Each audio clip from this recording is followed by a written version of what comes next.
Hello students, exercise 6.4 question number 3. Find the square root of the following decimal numbers. Here we have to find the square root using division method. और जो number दिया गया है वो decimal में है. The number is given in decimal form. So we have to follow the same method. Okay, no change. जहां पर डेसिमल दिख रहा है वो सिर्फ आपको आंसर में पुट करना है और कोई चेंज नहीं करना है. और एक बात ये ध्यान रखना है कि जब भी आप पेयर्स बनाओ तो पेयर बनाते टाइम पॉइंट के बाद वाले डिजिट्स की और पहले वाले डिजिट्स की पेयर अलग अलग बनेगी. मतलब कभी भी 2 और 5 की पेयर नहीं बन सकती क्योंकि इसके बीच में पॉइंट है. तो ये एक ध्यान रखना है, ठीक है. तो यहाँ पर पेयर बनेगी लास्ट वाले 2 डिजिट और आगे वाला 1 डिजिट. तो ये हो गई हमारी 2 पेयर्स. तो यहाँ से ये पता चल गया कि जो भी आंसर मिलेगा उसमें 2 डिजिट होंगे. तो मतलब कि 2.56 का जो भी स्क्वायर रूट होगा वो 2 डिजिट का होगा. जितनी पेयर उतने डिजिट. अब ये सोचना है कि जब हम डिवीजन करेंगे तो पहली पेयर है 2. तो 2 जो है वो 1 के स्क्वायर और 2 के स्क्वायर में से कहाँ पर आएगी. मतलब 2 जो है वो 1 का स्क्वायर होगा 1 और 2 का स्क्वायर होगा 4. तो 1 और 4 में से छोटा नंबर हमें लेना है क्योंकि वो 1 और 4 के बीच में आ रहा है. 2 जो है वो कौन से परफेक्ट स्क्वायर नंबर के बीच में है वो देखना है. तो वो 1 और 4 के बीच में रहेगा. तो इसलिए हम छोटा वाला नंबर लेंगे 1. तो 1 1 जा 1, रिमाइंडर बची 1 और बाद में ये पूरी पेयर एक साथ नीचे आ जाएगी 56. देखो यहाँ पर पॉइंट है, ठीक है. तो जब भी आप 56 को नीचे लाए उसी वक्त ऊपर पॉइंट लगा देना. 1 के बाद पॉइंट आ जाएगा, ठीक है. अब ये देखना है कि 156 का लास्ट डिजिट क्या है 6.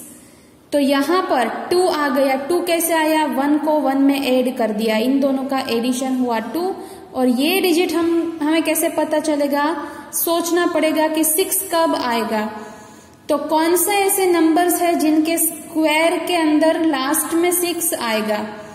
तो ऐसा नंबर एक तो 4 होगा और एक तो 6. तो या तो यहाँ पर 4 आ सकता है या तो 6. अगर 4 लिखोगे तो 156 नहीं मिलेगा, लेकिन अगर 6 लिखेंगे तो 26 6 जा 156 हो जाएगा. कहने का मतलब है कि 4 से हमारा काम नहीं बनेगा, रिमाइंडर छूटेगा. तो 6 से काम हो रहा है, 6 ले लो. तो 26 6 जा 156, रिमाइंडर 0 मिल गई. तो यहाँ पर क्वोशंट में जो मिला वो हो गया हमारा आंसर. तो 2.56 का स्क्वायर रूट मिलेगा 1.6. क्वेश्चन नंबर 2 देखो, 7.29 है. पेयर्स बना लो 7 और 29. ये 2 पेयर बनी तो 2 डिजिट का आंसर मिलेगा. अब 7 जो है वो कहाँ पर है, 2 का स्क्वायर हो जाएगा 4 और 3 का स्क्वायर हो जाएगा 9. तो 7 4 और 9 के बीच में है. हम छोटा वाला नंबर लेंगे. So that will be 2. सो 2 2 जा 4, रिमाइंडर विल बी 3. फिर पॉइंट है, पॉइंट लगाकर 29 को नीचे ले आओ. इसी वक्त आपको यहाँ पर पॉइंट लिख देना है. जब भी ये 29 नीचे आएगा उसी वक्त आंसर में पॉइंट कर दो. और यहाँ पर हो गया 4. कैसे हुआ, इन दोनों 2 को हमने ऐड किया तो मिला 4. अब ये सोचो कि यहाँ पर हमें लास्ट डिजिट 9 चाहिए. तो 9 कब मिलेगा, 9 कब मिलेगा, या तो यहाँ पर 3 रखो या तो 7, क्योंकि 3 का स्क्वायर और 7 का स्क्वायर ऐसा है जिनके यूनिट प्लेस पर 9 मिलेगा. तो देखो अगर मैं 3 पुट करूंगी तो 43 3 जा इस वाले नंबर से छोटा है. मतलब 43 3 जा से काम नहीं बन रहा था तो मैंने 7 पुट कर दिया. तो 47 7 जा करके देखोगे तो वही आंसर आएगा 329 और रिमाइंडर बची 0. तो मतलब कि ये जो मिला वो स्क्वायर रूट मिल गया 7.29 का. क्या मिला हमें, 2.7. उसी तरह से थर्ड सम देखो, 51.84. यहाँ पर भी 2 पेयर्स बन रही है तो आंसर में 2 ही डिजिट होंगे. 51 जो है वो 7 के स्क्वायर और 8 के स्क्वायर के बीच में है तो इसीलिए हम 7 चूज करेंगे. 7 7 जा 49 और रिमाइंडर बचेगी 2. फिर पॉइंट लगाकर 84 नीचे आएगा, उसी वक्त ये पॉइंट ऊपर भी चला जाएगा, तो 7 पॉइंट। अब दूसरा डिजिट निकालने के लिए पहले तो 7 को 7 में ऐड करके यहाँ पर 14 लिख दो और देखो कि हमें क्या चाहिए। लास्ट में हमें 4 चाहिए, तो 4 किस नंबर के स्क्वायर में आएगा? 2 के स्क्वायर में भी आएगा और 8 के स्क्वायर में। तो देखो ये 1 4 है, अगर मैं यहाँ पर 2 प्लस करूंगी तो मेरा काम हो जाएगा। 142 2 जा 284 हो जाएगा। देखो अगर मैं 8 प्लस करती ना तो बहुत बड़ा आंसर आता, क्योंकि ये ऑलरेडी 100 के ऊपर का है नंबर, तो 108 जा 800 हो जाता। हमें तो 200 के नियर आंसर चाहिए, ठीक है। तो 8 तो कभी हम सोचेंगे भी नहीं, 2 से काम बन जाएगा। 142 2 जा 284 हो गया, तो हमारा स्क्वायर रूट मिल गया 7.2। बाकी के 2 सम्स आप खुद से ट्राई करोगे। 1 2 3 मैंने करवाया है, 4th and 5th you have to do by yourself in homework. Now I will go for next question number 4। Find the least number which must be subtracted from each of the following number and also find the square root of the perfect square so obtained. मतलब यहाँ पर कोई number दिया है, ठीक है, वो जो भी नंबर है वो परफेक्ट स्क्वायर नहीं है, ठीक है। तो हमें क्या करना है? Find the least number which must B which must be subtracted from each. मतलब ये जो नंबर दिया है उसमें से हमें कुछ ना कुछ सब्ट्रैक्ट करना पड़ेगा। सब्ट्रैक्ट करने के बाद जो नंबर मिलेगा वो परफेक्ट स्क्वायर होगा। तो हमें ये सोचना है कि इसमें से ऐसा कौन सा नंबर हम सब्ट्रैक्ट कर दे कि ये नंबर परफेक्ट स्क्वायर बन जाए। तो मेथड वही करनी है, डिवीजन वाली। देखो 402 है, ये पूरी प्रोसेस आपको पता है। 2 2 जा 4 हो गया, रिमाइंडर 0, यहाँ से 02 नीचे आया। अब ये सोचो कि यहाँ पर ऑलरेडी 4 तो आएगा ही, क्योंकि 2 + 2 4। तो यहाँ पर अगर मैंने 1 पुट किया तो ये हो गया 41। तो 41 1 जा 41। देखो यहाँ पर तो 2 है, बहुत छोटा है 2, मतलब कभी भी 41 या तो 40 के टेबल में 2 आएगा ही नहीं, ठीक है। तो हम 0 लेंगे, क्योंकि 40 को अगर मैं 0 से मल्टीप्लाई कर दूं तो 0 आएगा, तभी ये पॉसिबल है। तो दूसरा डिजिट होगा 0, तो 40 × 0 हो जाएगा 0 0 और रिमाइंडर बचेगा 2। क्योंकि अगर मैं 0 के बाद पहला डिजिट 1 प्लस करूं तो भी यहाँ पर 41 आता है, जो 2 से बड़ा है, और कभी भी यहाँ पर बड़ा नंबर नहीं हो सकता, वरना सब्ट्रैक्शन कैसे करोगे, ठीक है। तो 0 पुट किया, हमें 0 मिला और रिमाइंडर मिला 2। तो इसका मतलब कि ये जो 20 है वो एक परफेक्ट स्क्वायर नंबर है, ठीक है। ऐसा परफेक्ट स्क्वायर जो दिए गए नंबर से छोटा होगा। क्यों छोटा होगा? क्योंकि दिया हुआ नंबर जो है उसमें रिमाइंडर बच रहा है। रिमाइंडर बच रहा है मतलब कुछ एक्स्ट्रा है, कुछ एक्स्ट्रा है, मतलब जो नंबर दिया है वो इस वाले नंबर के स्क्वायर से बड़ा है। तो देखो अगर आप 20 का स्क्वायर करोगे ना तो आपको 400 मिलेगा, ये हमें पता है। 20 का स्क्वायर क्या है? 400। तो इसका मतलब कि अगर मैं 402 में से 2 को निकाल दूं, क्या करना है हमें? कौन सा नंबर सब्ट्रैक्ट करना है ताकि वो दिया हुआ नंबर परफेक्ट स्क्वायर बन जाए। तो ये सोचो कि अगर मैं 2 सब्ट्रैक्ट कर दूं तो नंबर 400 बन जाएगा, और 400 जो है वो 20 का स्क्वायर है, मतलब वो नंबर परफेक्ट स्क्वायर बन गया, ठीक है। तो हमें क्या सब्ट्रैक्ट करना पड़ा? 2। कैसे पता चला? यहाँ से देखो, जो भी रिमाइंडर बचेगी ना उसको आपको दिए हुए नंबर में से रिमूव करना है, ठीक है। दूसरा सम देखते हैं।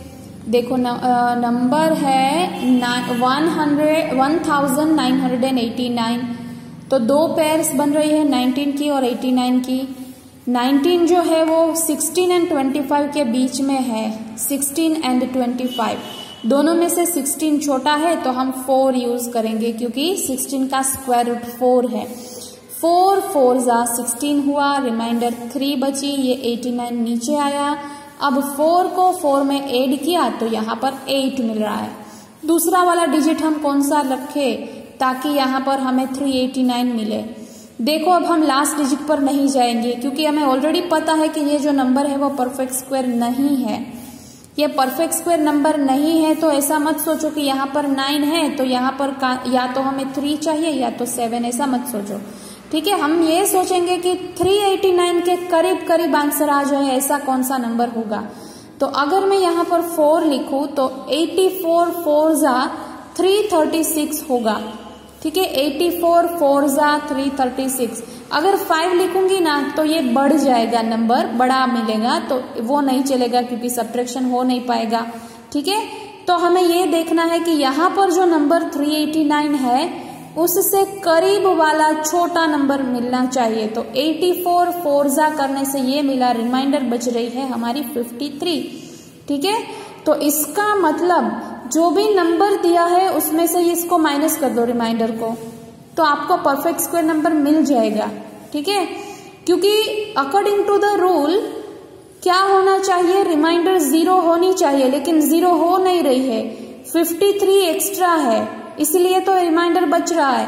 तो जो भी एक्स्ट्रा है उसे निकाल दो, 53 एक्स्ट्रा है तो इसमें से 53 को निकाल दो, यू विल गेट 1936। तो जो भी नंबर अब मिलेगा वो परफेक्ट स्क्वायर ही होगा और वो 44 का स्क्वायर ही होगा। यहाँ पर जो मिला उसी का स्क्वायर होगा ये।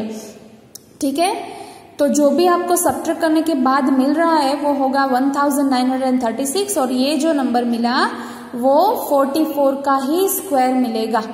ठीक है, इसी तरह से थर्ड सम करते हैं, 32 एंड 50, ये पेयर्स बन गई।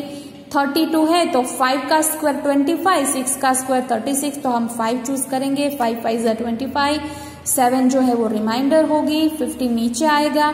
अब ये देखो कि यहाँ पर 5 + 5 हुआ 10, तो 10 के बाद ये वाला डिजिट हम कौन सा ले, ठीक है, ताकि हमारा आंसर जो है वो 750 के करीब करीब आए।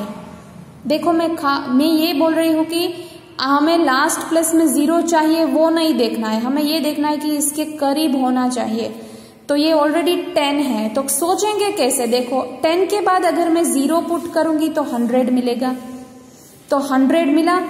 ठीक है, अगर 1 प्लेस किया तो 101 मिला, तो 1 प्लेस करूंगी तो मुझे मल्टीप्लाई भी 1 से करना पड़ेगा, तो 101 1 जा 101, मुझे तो 700 चाहिए। तो यहां से पता चल रहा है कि 100 के करीब है ये नंबर, तो 7 से काम बन जाएगा, क्योंकि 100 7 जा 700 होता है। नंबर 100 के करीब है और हमें आंसर 700 के करीब चाहिए, तो इसको 7 से मल्टीप्लाई करके देखो हो जाएगा। तो अगर मैं 7 पुट करूं तो मुझे मल्टीप्लाई भी 7 से करना होगा, तो 107 × 7 749 हो जाएगा। ठीक है, और रिमाइंडर बचेगा 1।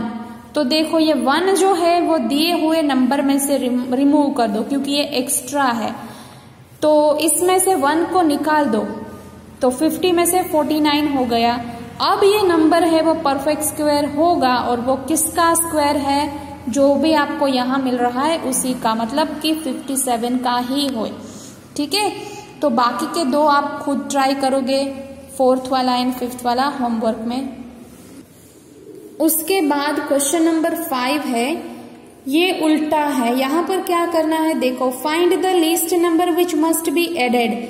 तो इससे पहले जो हमने किया वहां पर क्या करना था, जो भी एक्स्ट्रा बच रहा था उसे रिमूव करना था। यहाँ पर क्या करना है, जो भी मिसिंग है उसे ऐड करना है। ठीक है, तो जो भी नंबर यहाँ पर कम पड़ रहे हैं वो हमें ऐड करना पड़ेगा, और उसके बाद जो नया नंबर मिल रहा है उसका हमें स्क्वायर रूट निकालना है, ऐसा बोला है। ठीक है, तो नंबर क्या है 525। तो सबसे पहले तो हमें ये पता है कि ये नंबर है वो परफेक्ट स्क्वायर नहीं है, तो इससे पहले वाला नंबर जो भी परफेक्ट स्क्वायर होगा वो कैसे मिलेगा, सब्ट्रैक्ट करोगे तो, और 525 से बाद वाला परफेक्ट स्क्वायर चाहिए तो कुछ ऐड करना पड़ेगा। इसका मतलब यहाँ पर जो भी आंसर हमें मिलेगा वो इससे बड़ा होगा। इससे आगे वाले क्वेश्चन में देखो, क्वेश्चन नंबर 4 में तो हम सब्ट्रैक्ट कर रहे थे, इसलिए जो भी हमारा आंसर था वो दिए गए नंबर से छोटा मिल रहा था, क्योंकि हम सब्ट्रैक्ट कर रहे थे, रिमाइंडर को इसमें से रिमूव कर रहे थे। यहाँ पर हम ऐड करेंगे तो जो भी आंसर मिलेगा वो इससे बड़ा होगा, ये याद रखो। ठीक है, प्रोसेस उसी तरह से करनी है। 525 को डिवीजन में ले लो, 2 2 जा 4, यहाँ पर 1 बचा, 25 नीचे आया, 2 + 2 4। अब ये देखो कि 125 हमें कब मिलेगा, तो 4 के बाद अगर मैं 1 रखूंगी तो 41 1 जा होगा 41, अगर मैं 2 रखूंगी तो 42 2 जा हो गया 84, अगर मैं 3 रखूंगी तो 43 3 जा जो होगा वो क्या हो जाएगा 129 हो जाएगा। ठीक है, 43 3 जा 129, तो ये तो 125 से बढ़ जाएगा, तो सब्ट्रैक्शन हो नहीं पाएगा, मतलब कि 3 जा नहीं चलेगा, 2 जा ही चलेगा। तो 42 2 जा 84 कर लिया, रिमाइंडर क्या बची 41। यहाँ पर रिमाइंडर छूट रही है, इसका मतलब तो क्लियर ही है कि दिया हुआ नंबर जो है वो परफेक्ट स्क्वायर नहीं है। इसका मतलब कि 22 का जो स्क्वायर मुझे मिलेगा वो इससे छोटा मिलेगा। देखो 22 का जो स्क्वायर है वो इस दिए हुए नंबर से छोटा होगा। क्यों? क्योंकि रिमाइंडर छूट रही है। ठीक है, तो मतलब कि 22 के बाद कौन सा नंबर आ रहा है 23, तो 23 का अगर मैं स्क्वायर निकालूं तो वो इससे बड़ा हो जाएगा, क्योंकि यहाँ पर देखो मैंने 22 लिया है वो छोटा है, तो उसके बाद वाला नंबर 23 ही होगा। तो 23 का जो स्क्वायर मिलेगा वो 525 से बड़ा ही होगा। तो चलो उसका स्क्वायर फाइंड कर लो मल्टीप्लाई करके। 23 को 23 से मल्टीप्लाई करोगे तो 529 मिलेगा। ये मिल गया हमें स्क्वायर 23 का। ठीक है, तो इसका मतलब कि 529 है वो परफेक्ट स्क्वायर है, लेकिन 525 परफेक्ट स्क्वायर नहीं है। ठीक है, तो इस नंबर में हमें क्या ऐड करना चाहिए ताकि हमें 529 मिल जाए, तो इसके बीच में डिफरेंस कितना है वो निकालना पड़ेगा। तो दोनों का डिफरेंस मैंने निकाला 4 मिला। ठीक है, मतलब अगर मैं इसमें 4 ऐड कर दूं तो मुझे 529 मिल जाएगा। देखो, तो ये हो गया आंसर कि 4 मस्ट बी एडेड इन 525। इसमें अगर 4 को ऐड कर दिया जाए तो जो नया नंबर मिलेगा वो परफेक्ट स्क्वायर होगा, वो होगा 529, और इसका स्क्वायर रूट क्या होगा 23, क्योंकि हमें पता है ये 23 का स्क्वायर है। उसी तरह से सेकेंड सम देखो 1750 है, तो यहाँ पर पेयर्स 2 की बन रही है। सेम प्रोसेस अब मैं एक्सप्लेन नहीं कर रही हूँ, ठीक है, बट यहाँ 41 मिल रहा है और रिमाइंडर छूट रहा है 69 का। मतलब कि ये जो 41 है उसका अगर मैं स्क्वायर निकालूं तो ये दिए हुए नंबर से छोटा ही होगा, क्योंकि रिमाइंडर है इसीलिए। तो 41 का स्क्वायर है वो 1750 से छोटा है, तो 41 के बाद कौन सा नंबर आता है 42। तो इसका अगर मैं स्क्वायर निकालूं तो ये मेरे दिए हुए नंबर से बड़ा ही मिलेगा। तो चलो निकालते हैं स्क्वायर। 42 का स्क्वायर निकालो, मिलेगा 1764। तो देखो कितना बड़ा है ये नंबर। इन दोनों के बीच में डिफरेंस क्या है 14 का, देखो यहाँ पर। ठीक है, तो इसका मतलब कि जो भी नंबर मुझे दिया है उसमें अगर मैं 14 को ऐड कर दूं तो मुझे ये नंबर मिल जाएगा जो कि किसी का स्क्वायर है, मतलब कि परफेक्ट स्क्वायर है। तो 14 ऐड करने के बाद मुझे परफेक्ट स्क्वायर नंबर मिल जाएगा। तो मैंने आंसर में यही लिखा है कि 14 must be added in given number. So जो नया नंबर मिलेगा उसका स्क्वायर रूट होगा 42। तो इसी तरह से आपके बाकी के कितने सम्स खुद से ट्राई करने हैं, 3 सम। क्वेश्चन नंबर 5 में टोटल 5 क्वेश्चंस है, मैंने 2 सोल्व करवाए हैं, बाकी के 3 आप खुद से करोगे। Question number 6, find the length of the side of a square whose area is 441 metre square. एक स्क्वायर